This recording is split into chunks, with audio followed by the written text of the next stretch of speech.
Yo, what's up YouTube? I'm Max, and this is my affirmation video. Just one take.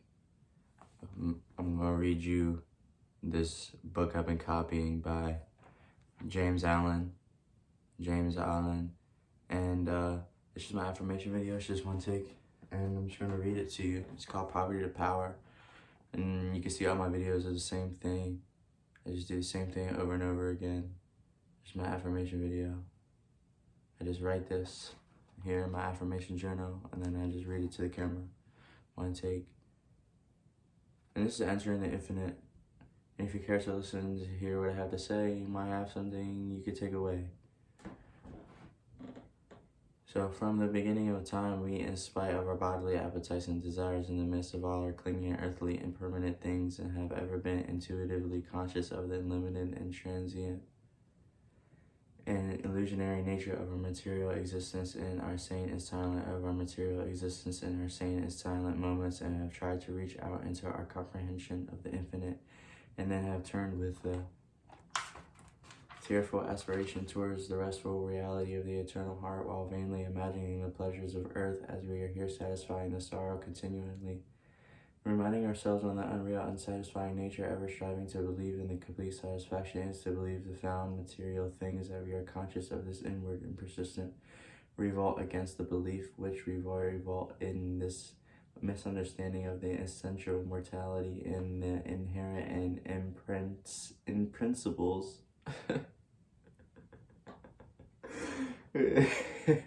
in principles proof that only the eternal infinite can be abiding satisfaction and unbroken peace.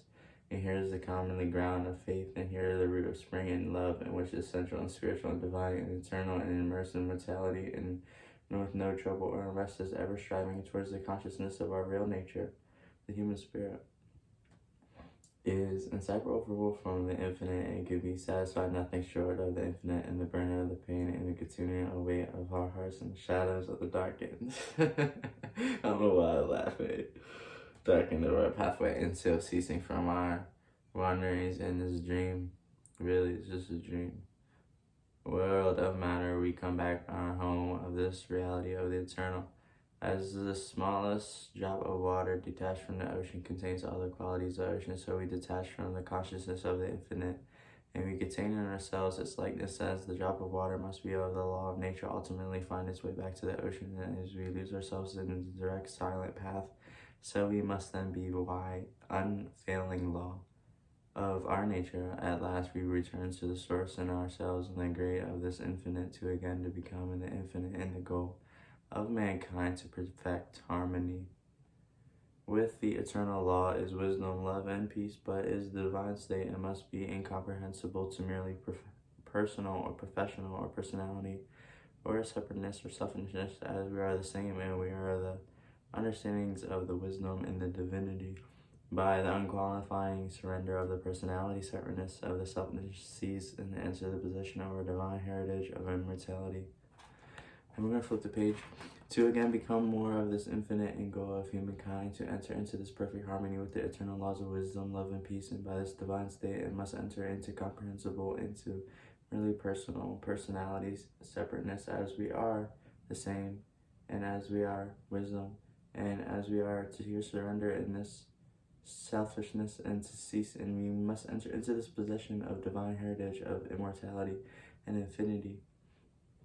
Such surrender of the personality is regarded by the worldly and the selfish, and most grievous of the calamities, and must be irreplaceable to loss, yet it is one with the supreme, and we must have the blessings that only be called lasting, and gain in the mind of unenlightened upon the inner laws of being, upon the nature, on the destiny of its own life, clings to the transient appearance of which things have then missed, just enduring substantially, and so clinging perishly to the time for which amid the shattered records of its illusions, and we cling to the gratifying flesh, as though if we were going best forever, though we try to forget the nearness of the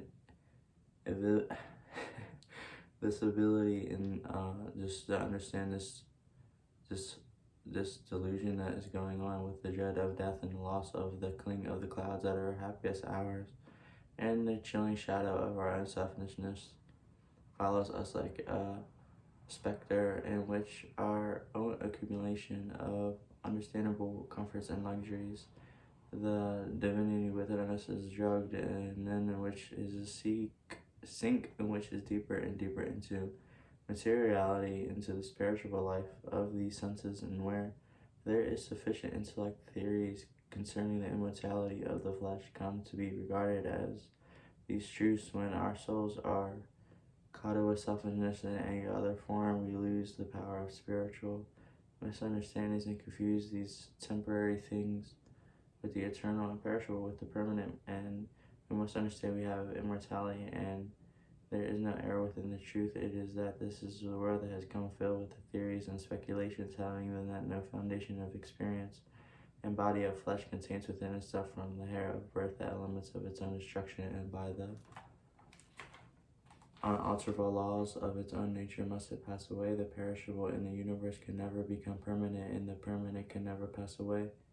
The mortal never can be mortal, and the mortal can never die, and the temporal cannot become eternal, and not as the eternal become temporal. Appearances can never be reality. How many words am I going to say? Nor reality fade into appearance. Error can never become truth, and nor can become error, and we can immortalize in the flesh by overcoming or immortalizing ourselves and entering upon this region of immortality. And God alone has this immortality, and realizing the state of consciousness as we enter this immortality, all nature and myriad forms of this life is unchangeable and impermanent and enduring and informing the principle of which it endures.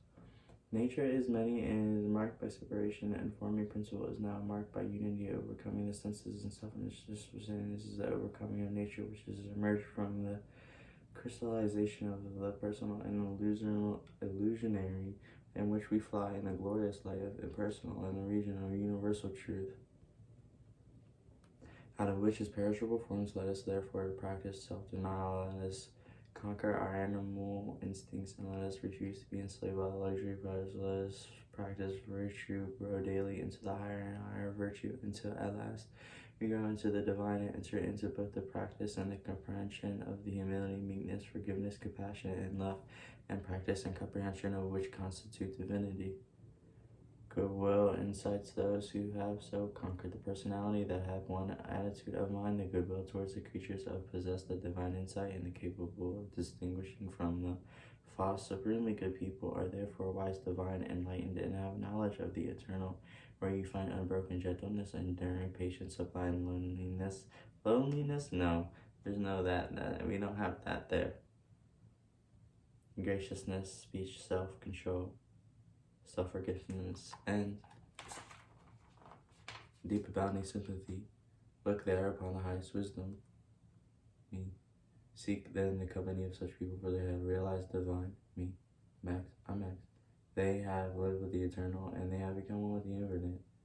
And he who is impatient, given to anger, and boastful, cling to pleasure, that refuse to renounce the selfish gratification, so he practice not goodwill and far-reaching compassion for such people who now have wisdom. All that they know is veg and lane, and works for the parish of the ground, and which passes away, the world.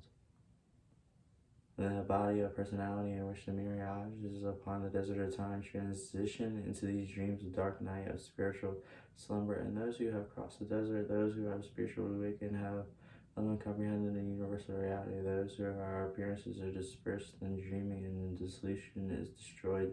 This is a great law that exacts unconditional obedience, one unifying principle that is basis of all diversity, one eternal truth, wherein all the problems of earth pass away like shadows. To realize the law is the vanity and truth. To enter into the infinite is to become one with the eternal. To enter into one's life, great law is to enter into rest, harmony, and peace, to refrain from all participation of evil and discord, and to cease from all resistance to evil, and for all emissions onto which is not good, and to fall back upon unswerving obedience into holy calm, and to this enter into the innermost of most things is attaining conscious experience of the external and infinite principle, in which we must enter and remain upon hindering a mundane mystery to the merely perceptive intellect Until this principle is realized, the soul is not established in peace. And thus we must realize truly wise, not wise, which is wisdom of learned, but which is simplicity of blameless heart. To enter into the realization of the infinite and eternal is to rise into the superior of time and world and the body which constitutes the knowledge of darkness. Into it becomes the established immortality of heaven and spirit, which make up the empire of light. Entering into the infinite is not mere by the sentiment, it is vital experience as a result of abiding peace and practice and patience and purification, in which the body is no longer believed to be even remotely your real self. When all appetites and desires are thoroughly subdued and purified, when the emotions are resorted to calm, when the oscillations of intellect ceases and the perfect poise is secure, then until then does the consciousness in which one is the infinite, until which one is childlike wisdom and profound peace is secured. We grow weary and gray of the dark problems in our life that finally pass away and leave unsolved problems because we cannot see our way out of the darkness of the personality, being behind such engrossed in this limitation seeking to our personal lives, the forfeit great impersonal life and the truth clinging to the perishable. We are shut out by the knowledge of the eternal and overhead. By the surrender of self, all difficulties are overcome, and this is an error in the universe. There is no error in the universe. This is perfect for me. There is no error in the universe. There is no error in the universe. And I say, I think I know. Of light, no problem. However great, but still disappear like shadow under the surging light of self. Problems exist, self-created illusions, and they vanish away. When self is yielded up, self and error are synonymous, and error is involved in the darkness and infallible complexity of but the eternal and the glorious light of truth. Love is a self that shuts out from the truth and is seeking its own personal happiness. We lose for deeper, pure, and more abiding bliss. Those who have yielded up self for their personality, humankind must love, to which they cling with such tenacity, have left behind them all perplexity, and have entered into simplicity and profoundly smile and live and looked upon as the world is evolved as a network of error as foolishness. Yet such people have realized the highest wisdom and are at rest in the infinite. They accomplish without striving. And all problems melt away before them. They have entered into the region of reality. They deal not with changing effects, but with the unchanging principles of things. Having yielded up their lust, errors, opinions, and prejudices, they have surrendered into the possession of the knowledge of God, which has slain the selfish desire for heaven, along with it the ignorant of fear of hell. Having relinquished even the love of life itself, they have gained supreme bliss and life of the external, and the life of which bridges life and death and knows its immortality. Having yielded up without reservation, they have gained up the peace of the bosom of the infinite, and they have become so free from self to be equally content, and to be annihilated as to live, or to live as to be annihilated, are fit to enter into the infinite. Only those who are ceasing to trust their perishable self have learned to trust in the boundless measure of this great law of the supreme good, that are prepared to take unto undying bliss. For such people there is no more regret or disappointment or remorse, for all self-omniscience has ceased. These sufferers cannot be, and whatever happens to them they not know now. For their own good they are content, being in no longer the servant of, but with the servant of the Supreme.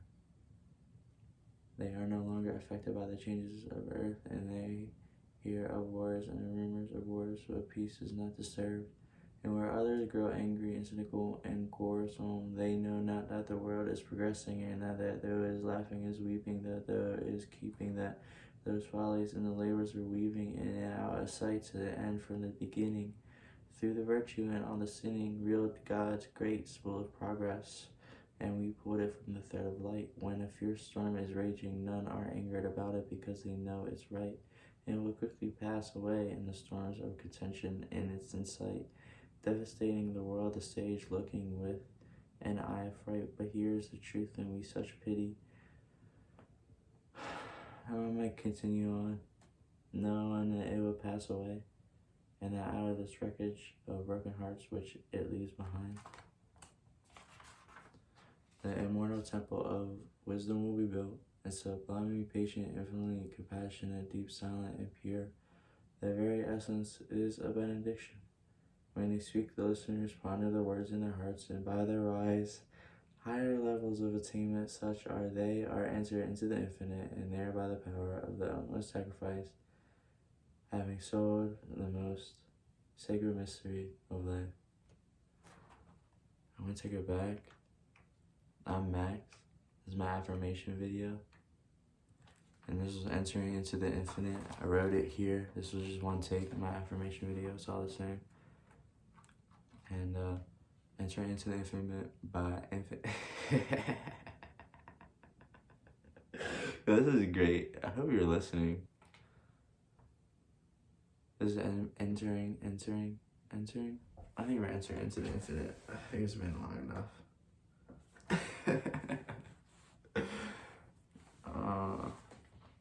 By James Allen. Poverty to power. I wrote it here. Entering into the infinite. You gotta make sure we get it right, you know what I mean? Alright, I'm Max and I'm out.